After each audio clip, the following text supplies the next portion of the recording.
Assalamualaikum warahmatullahi wabarakatuh. Baiklah, saya akan menjawab pertanyaan Muhammad Asdiupri kelompok 13, yang dimana pertanyaannya yaitu bagaimana jika tanah yang diwakafkan ternyata anaknya tidak setuju dan mau mengambil kembali wakaf diserahkan kepada pihak lain untuk digunakan, bagaimana pendapat Anda? Ya, baiklah, saya akan menjawabnya. Pertanyaan Muhammad Asdiupri. Menurut pendapat Azhar dalam mazhab Syafi'i adalah bahwa kepemilikan pada zat harta benda yang diwakafkan untuk berpindah kepada Allah SWT. Muhammad Zuhril Al-Gamrawi Asyrajul Wahaj. Para fuqaha telah sepakat bahwa disyaratkan harta benda yang diwakafkan adalah harta benda yang bernilai diketahui dengan jelas dimiliki oleh pihak yang mewakafkan dengan kepemilikan yang penuh. Jika penjelasan singkat ini ditarik dalam konteks pertanyaan di atas, maka penarikan kembali harta yang diwakafkan wakif untuk masjid oleh anak tunggalnya di mana sawah tersebut didapatkan dan warisan suaminya tidak diperbolehkan adalah harta benda yang dimiliki secara penuh oleh pihak yang mewakafkan. Sedangkan bagian warisan si anak tersebut bukan milik si ibu tetapi milik si anaknya. Sekian, Assalamualaikum warahmatullahi wabarakatuh.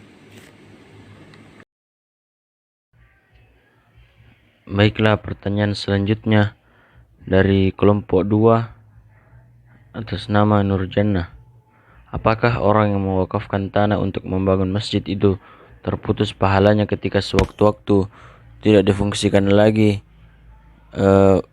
masjid tersebut? Bagaimana tanggapan pemakalah? Baiklah, dari hadis Rasulullah SAW yang diriwayatkan Imam Muslim dari Abi Hurairah radhiyallahu an, apabila anak Adam itu telah mati, maka terputuslah amalnya kecuali 3: sedekah jariah yang oleh umumnya ulama dimaknai wakaf, 2 ilmu yang bermanfaat dan dimanfaatkan, 3 anak soleh atau soleha yang mendoakan kedua orang tuanya.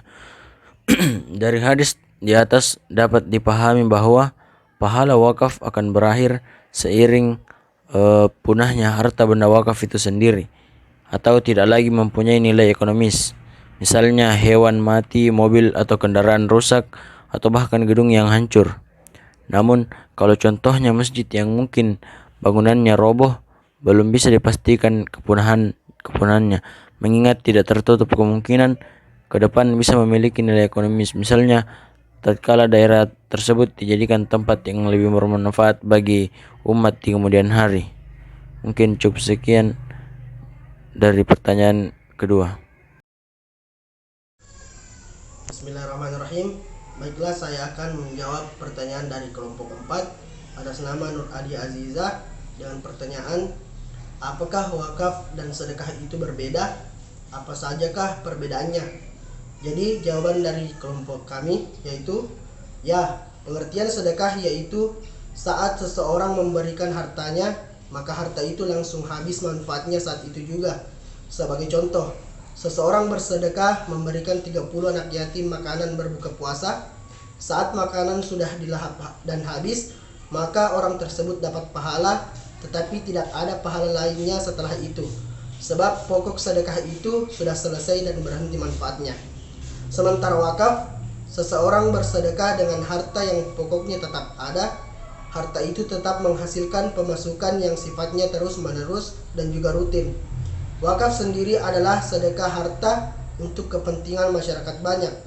Agak berbeda dari zakat, infak, dan sedekah, wakaf tidak berkurang nilainya, tidak boleh dijual dan tidak boleh diwariskan. Itulah jawaban dari kelompok